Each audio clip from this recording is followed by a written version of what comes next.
Hello everyone, Lifesaver here with another video. This time it's a complete healing guide for Season 2. I'm going to go over 3 different builds of how to viably heal in this season. And I'm also going to go over my own healing build that I made a small video about before called Lifesavers Boomhealing is what I'm calling it as. And surprise, surprise, I just checked Raider.io today and the #1 rated healer currently in the world is using my identical build. How cool is that? So for some people in the comments and some people are reaching out saying, oh, your build is kind of a meme, you can't do it in a high key. What do you know? My theory crafting was correct. Really cool to see. So no, that's what I'm going to start pushing more to know that this build is viable and they can be doing the 15s and 16s that I thought I would maybe get capped around 14 or 15. So that's really awesome to see. I'll go over that build, of course, that I covered a bit. I'll go over my last season's build for Season 1. I know there's a lot of people making videos now, basically identically copying that build. I think I made it in like January, and now people in the last month or couple of weeks have been basically regurgitating that video. I'll link it in the comments below if people want to watch it again. But basically, I'll briefly cover that one, and then I'm also going to be covering another third build that not a lot of people are talking about. It just changes about 3 or 4 talents, but it changes how the build is played quite a bit. And yeah, all 3 of them are viable. Not a lot of people are mentioning the third one anymore. A lot of people are using it early in the season. It's pretty fun as well, and it just switches it up. I still love my build that I've made, and it's now that I'm seeing that it's peaking at the highest content in the game right now, I have no need to change it because I think it's a lot of fun and it changes the playstyle a lot for me. But anyways, without further ado, let's get right into the content, showing how this build works. First, I'll go into mine, and then I'll go into the others. So this is the Lifesaver Boom's build. The #1 healer in the world right now is basically using this. He actually just changed 2 talents. Actually, one person in my video recommended using Dream State, which I thought about putting in. I didn't have an opportunity to theorycraft. I've been kind of busy lately, and I haven't found my alt warlock. But he basically added this as well. Removed the budding leaves, 2 points here and 2 points into the wild growth, making it last a little bit, dropping off slower. That's 4 points to save, which is a lot of value. The light bloom heals for less, but you're still getting the mastery stack, which is what you really want from it. And you're still getting the verdancy explosion bloom, which is nice. All you're adding is this, and then you also added this as well, which is making when you do your clear casting from this talent, it basically, the way it works is that you get a free nourish that goes off. So a nice extra heal that gets cast every time you're consuming this, and because you're running Tranquil Mind, the chance of this happening is increased by 5%. And this can stack twice now, so if you don't use the clear casting right away, you have 2 charges kind of banked up, and you can do a big heal. Let's go over how this all works and how this heals. It's very similar to Season 1 outside of Heart, so I'll go over that first. Your normal build is basically going to be life blooming either yourself or a squishy DPS. So yourself, you have 2 life bloom charges and a squishy DPS. This enables your photosynthesis to give you 10% more faster healing on all your hots, which is nice. However, if you're not too concerned about yourself, you can actually, and you're running verdancy, right, which makes your blooms heal everyone in your efflorescence. The idea for getting more HPS is actually taking the life bloom off of yourself and putting it onto 2 other people, so 2 squishies on yourself, and then giving yourself a rejuve and a little bit of love as well. And then that's how you play it out, because now you're getting more, because of photosynthesis, you get a 4% chance every time it ticks to get a free bloom that goes off, which would also consume this, which gives you more AoE healing. So the change is having light bloom on yourself and another person now. If you're feeling more comfortable in your own skin and don't feel like you're going to die, you have bark skin, whatever the case is, you'd put your light bloom on your on someone else, like your shaman, and then another DPS, maybe a little more squishy. Don't put on a tank in AoE setting. It's very troll. They don't need the healing. And because the way your mastery has changed this season, right, our mastery is a lot higher freely now. I'm at 40%. I know a lot of people are running about 10,000 mastery. This would be closer to 18% on higher keys, which is very big. So the first few hots are around staying at 18%, 17%, and then after the first 3 hots, it starts to taper down a bit. But it's a lot of extra healing. So your first 3 hots on somebody, if you have 18%, you're getting about 55% extra healing just from having light bloom on 2 people. That's crazy. And then you can, after the 2 light blooms on the other people, you would rejuvenate yourself and regrowth yourself, which also applies regrowth on the other 2 light bloom targets, which is very great. You have Efflow on the ground, which applies healing as well. It applies another hot. The actual healing itself is useless, but the Spring Blossoms hot right up here, that is what matters. It's another hot. Now the mastery is boosted. Very easy to apply. So now you have 3 hots. The people with light bloom have 4 hots. With regrowth 5 hots, they're super safe. Right? They got like 70-80% extra healing now. They're super chill. And then you have the 1 extra guy in the group He kind of gets the short end of the stick. That's the squishy, the tanky guy, right? The warlock in your group, the death knight in your group, you know, the rogue who's actually using feint. I know it's hard to imagine, but some of them do exist. That's that guy who just gets like a rejuvenation, and then once you use your wild growth, which gives the additional hot on everybody. Now everyone has at minimum 3 hots. You have 4 hots, and the 2 squishy guys have like 5 or 6 hots. Well, actually 7 because Light Bloom counts as 3. You don't have to actually heal them at all because they have so much HPS going on to them. You just Swiftman someone else and then shoot out some regrowths. And then you also have Nature Swiftness. Now we're running double charges. The reason we do this in change of Season 1 is because Nature Swiftness got buffed. I think I talked about this in my initial video that they were going to buff it from 100% more healing to 200% more healing, which is crazy, which now having 2 charges, it makes a lot of sense. Because instead of having to, so when you Swiftman, it makes your next, you get Soul of the Forest, your next regrowth is still increased by 150%. But if you don't want to use that, you could do a Swiftman and then use a wild growth to make the fatter 50% stronger wild growth if you want, if you had to top someone off already from a Swiftman. And now you just NS regrowth, and then it's 200% stronger, and also applying the stronger regrowth hot on the other 2 people with Light Bloom. Again, that's kind of irrelevant. It's just a stronger hot. It's nice that it's 200% stronger, but the hot itself isn't that strong. As regrowth, the more deal that you're using it for is because you want that mastery stack. And now, that's the main thing actually, how we healed in last season. That's how you heal outside of heart. Right? That's your normal build. You can watch my previous video of how you heal it. Double Light Bloom, either on yourself in a squishy or 2 squishies. Regrow someone else. We're running Abundance now instead of Cenarian Ward. The reason for this is because we're getting free, even if you're not running Germination, you get Germination because of your tier set. It procs, whoever has Light Bloom, the chances of them getting an additional hot, which turns usually into Rejuvenation, is 30% every time it ticks. Very high.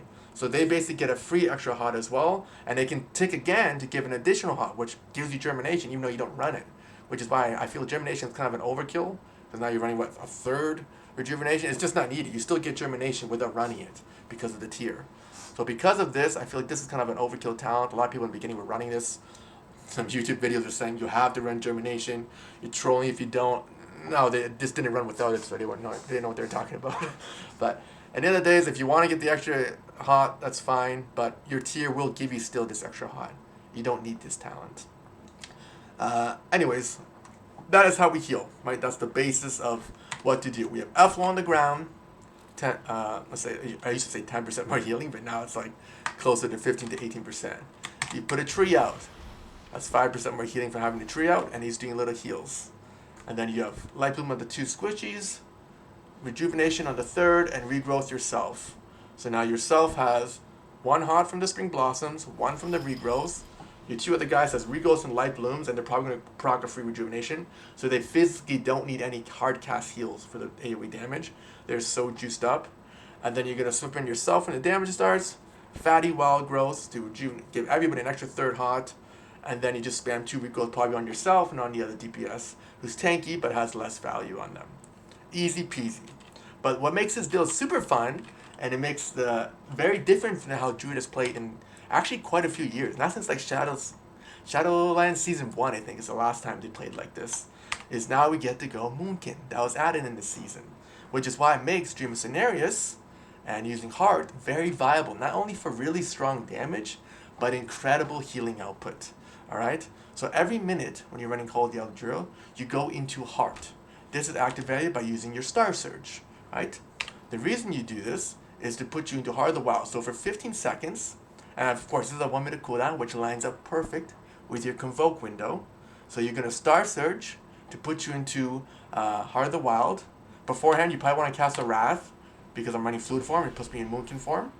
That's an extra 10% damage. You want to make sure you're in Boomkin form before you activate this. And then all you're going to do is shoot a Star Surge, puts you into Wild Growth, put some damage out, and then we can do the Daddy Convoke for damage. And then you just spam your Starfires. It's incredible damage, and it also does a lot of healing. Like, I've hit almost 3 million HPS from this. It's nuts on a big pull. If you're doing this on like a large pull, you are laughing. Because you're hitting so many mobs, you're doing 2-3 million damage yourself, and because Starfire is almost 70% of that damage, and 150% of it is converted into healing, you're doing 2.5 plus million HPS, which any big pull at the start of a dungeon and people have like a small defensive to use, no one is dying. You're blanketing through damage. Really cool. You become a disc priest. A lot of fun. Highly encourage it's a really, if you haven't seen some of my other videos, you can even click any of my videos as I'm healing. Look at the first 30 seconds of the video and you'll see exactly what I'm talking about, how I'm symbolizing this. And you can also go to a video where I first discussed this. I think it was about 2 weeks ago when I made my first video, maybe 3 weeks now, of how to heal in this build. It's very powerful and it's a lot of fun. Also, another little tip with Heart of the Wild that I mentioned in my other previous video is this lasts 45 seconds. The free one you get every minute, it lasts 15 seconds. So what do? You star search first, so you get the free one, then you do Heart, now it's 45 seconds, and now by the time this all expires, it says 45, oh, they changed it, that's kind of sad. So what you have to do now is you have to wait for this 15 seconds to expire, and then you add Heart. Before it actually added the 15 seconds, this must have happened recently, maybe last week. You could have just done both back to back, and it just added the additional 45 seconds, so it went to a minute. Good to know. So you'll star search, get the free one for 15 seconds. As soon as that expires, you cast Heart for 45, and as soon as that finishes, it's been a minute, so you get a free star search again that you can use, enabling you to do that again to put you another 15-second window, and your second Convolk. The reason you want to Convolk while you're in boomkin form, because you get two big different spells that normally you don't get. You get the big meteor that hits, does crazy damage and AoE impact, and the big one you're really wanting also is Starfall. You can get a Starfall proxy, I think it hits for 10 or 15 seconds, and everyone's just taking rain damage. It's really amazing, especially on a big pull if it procs. So a lot of times you'll get both of them to proc, and you'll be doing like 3 million damage on a pull if you have like an unused trinket. I do not, unfortunately, but 3 million damage as a healer while putting almost the same amount in healing on a massive pull, that saves time. Time is precious in a key, and at the end you're going to be doing 500 to 800k probably in keys, depending how big you pull and depending how things are. Convolk is almost going to always be used offensively on a big pack. However, if you need to catch up, use Convolk to heal. Okay, you can still, like I said in my first video, you turn around and you Convolk, so you don't get other different. Oh, it still shot. It just shot a Starfall through my back. Did you guys see that? It just wrath. Was I not fully turned around? Anyway, when you turn around, it's not supposed to shoot a wrath from your back because it's out of line of sight. I gotta test this again. But anyways, you turn around to avoid getting some of the builds that you don't want. You get a lot more healing output. And the reason you're Convoking is to apply more HOTS. If you already have some HOTS already engaged on the person, like like a Wild Growth, Light Bloom, a couple of regrowths, and then you do the Daddy Convoke, it's gonna hit a lot of regrowths. And if you make a macro with your Convoke, which also casts Nature Swiftness, Nature Swiftness doesn't get Convoked. So all those fat regrowths that are hitting during your Convoke, it's going to be 200% stronger. And you still have it. After it finishes, you can still do a fat regrowth on someone instantly for 200% stronger. Super, super cool. So keep that in mind if you're using Convoke. This is why I like running with double charges now, because it enables you to use one for that and then use it as an emergency case within a minute before you get Convoked again. I would use Convoke defensively on bosses. Most bosses that require an HPS check, like an AoE, like the last boss of Dark Flame Clef, for example. When you have that 1 minute, every minute you're going to Bark Skin, you have all your HOTS rolling out, and you're going to Convoke defensively to apply more healing on the group. Don't use it to try to do DPS. It's a little bit troll in that situation. It still does good healing, right? You'll still get 1.5 million, but Convoking for healing and then just doing passive attacking and hard, much better play. Other than that, on big AoE pulls, you're basically Convoking offensively, and you're doing damage to heal, like a Disc Priest. That basically covers the whole build. It's super fun. If you haven't seen some of my other videos, I highly encourage you to check it out. It's just completely changes how Druid is played. It's a lot of fun. Now we can go into another build. So let's go into Wildstalker. This is basically what I ran last season. The only thing that changed now from the previous season, obviously, is we have all physical damage, so you don't have Starfall or anything out here. However, these people are running Germination, and the reason they run this extra talent with this build is because of the Bloodthorn. The one that basically gives you an extra 5% healing or damage, and it applies another HOT that bounces. Having that plus the extra Germination HOTS rolling out, it's very, very strong and a lot of fun. You're still running the Life Bloom build, and now you're running the Dream State, so you trank after you Convoke in order to reduce the cooldown of Convoke and your Swiftman, anything else that's up. It's very nice.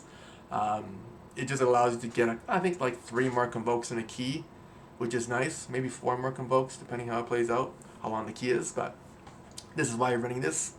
But if you're not utilizing Convoke off cooldown, then this is a wasted talent, right? I better not use this, make Trank give you a DR, or not even use this altogether and give a little love on your instant reduce, give you a little more healing. But anyways, the reason you're running this is a little bit of a different play style. You're going cat form. You're not getting any healing from cat form, right? Because you're not running hards or dreamer scenarios. You're basically just kid weaving to do some damage when you can outside of windows. You apply all your bleeds, and then you're just going to be basically swiping essentially. But once you get that, look, Bloodthorn, that is when you would Convoke, and you get a lot of big damage, almost 1 million single target. So the reason this build is great is because there's a lot more priority damage. So if you're thinking about bosses and you want to do more boss damage, this build is better. My previous build is way more AoE damage. Boss damage would be a little bit less. So depending what your group needs is also what you could consider. For me, you know, the extra 200k on a single target versus the big damage in AoE. I like the big damage in AoE and I like being ranged now because I've done kitty weaving for the last way too many years. So I'm going to play my previous build. But this also still plays the same when you're trying to heal, right?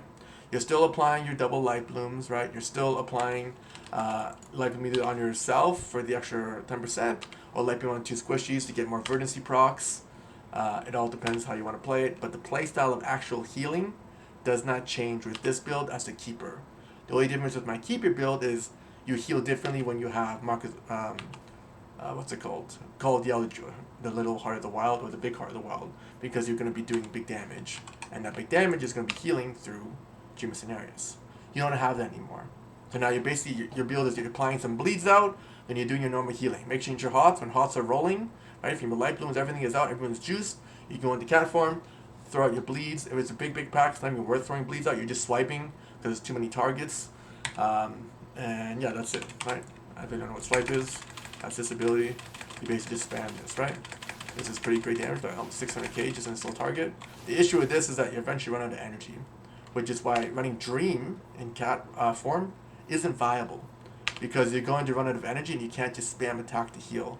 Whereas in Boomkin, Dreamer Scenarios is viable, A, because you get massive damage from your Starfires, but you can also have, like, there's no cap, you can just keep spamming it, which is very nice.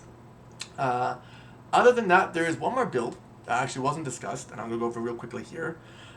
You actually run a Flourish build, and instead of this, you're running Power of the Archdruid. And then you also want to grab this talent. So you probably remove maybe this to grab this for stakes. And this is basically the main change here. And what's happening with this build is your Power of the Archdruid, I'll explain here. So now you don't have double light blooms, so you're not working heavy on light bloom. You could also possibly remove this and shift into somewhere else. But instead of having double light bloom, now every time you wild growth, your next rejuvenation and regrowth, you're going to be using it for regrowth in keys. It applies to 2 additional allies. Not just the hot, the actual full impact heal. So this is very strong, because what you're going to do is you'll do this, and now you're running this talent where your whilst in this, your keeper, the first spell they do when they come out is a wild growth. So them doing wild growth gives you a chance to also proc Power of the Archdruid.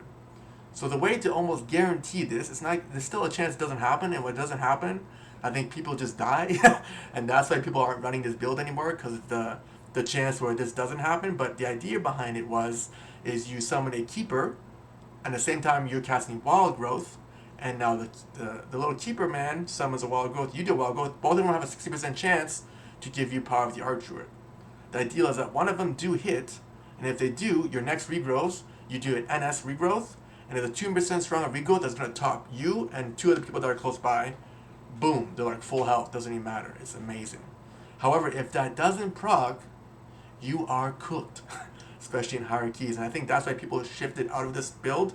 People were using this originally, and people saying, and because of the buff to Flourish, now it applies an initial heal when you first do it, and this gets increased, of course, by hots. If lots of hots are out, that's when you want to Flourish, right? All your hots are out. The initial Flourish will be almost double this. It's going to hit for over like 3 million, which is great, right? 800k almost to everybody, close to 1 million if you really push everything. and then you're laughing, right? And then you do the impact regrowths. That's how this changes. Due to the fact that this isn't 100%, even when you're trying to do the wild growth with the treant and you're casting it, 60% chances is a high chance, but the one time it doesn't hit and you're trying to heal everybody, who do you choose gets to heal? And the person who doesn't get the other two regrowths, one of them are probably going to die, if not both. So I think that's why people shifted from it. If maybe you do like a double snaring every time, but eventually you'll run out of that, that'd probably guarantee like 60% chances. But the issue with that is on the next go, you won't have two again, you'll have one. Or you have two, then the next time you'll have one. So it's a bit of, I think, too much RNG is why people shifted away from it. But if you want to try it, it is pretty cool to see like the fat regrowth hit 3 people and your HPS spikes instantly, like very fast, like just a smash. It's like getting like 3 land hands that you can push out. Really cool. But I'm not a huge fan of RNG. I like consistency. This is why I personally didn't play the build. I just tried it once just for fun, but I can't deal with that type of constraint. If you're having a good time, like, oh, someone died, oh yeah, I didn't get the proc, sorry guys, GG. I don't like that playstyle. But if you do, it is fun, and if you want to hear like that probably the biggest on-demand burst that Druid can do is this build. It doesn't matter if you're willing to take the RNG L sometimes when it does happen. For me, the key, especially over 12, where the timer decreases here by 15 seconds for every death, that's just not worth it for me. So I like to go with my reliable original build with the double light bloom, and now my build of this season, while still running that same type of healing strategy, the difference is we're pumping damage. So I'm going to keep rocking this build. It's a lot of fun. I'm going to try the change from the #1 Druid as for my original build. So instead of using Sendward, I'm going to use Abundance, because we are getting free germination and rejuvenations from the tier, because we're double light blooming. A lot of those are going out. And because of that, your regrowths are critting a lot more, right? You're going to have like 4 or 5 rejuves, maybe more sometimes. And that's a lot of free crit, right? I see what, you're almost like 40% more crit almost just from this. And if you're rocking probably close to 50 to 20%, now you're at like 50, 55% crit. And then if they already have a regrowth on them, right?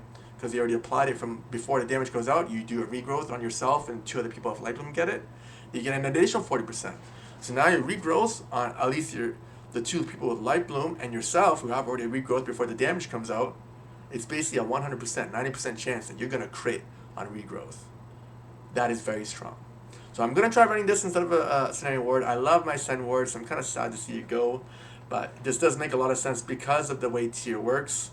Again, if you really want a germination, you can take a talent out somewhere and push this. I personally don't think it's worth it. I hope you guys enjoyed this video.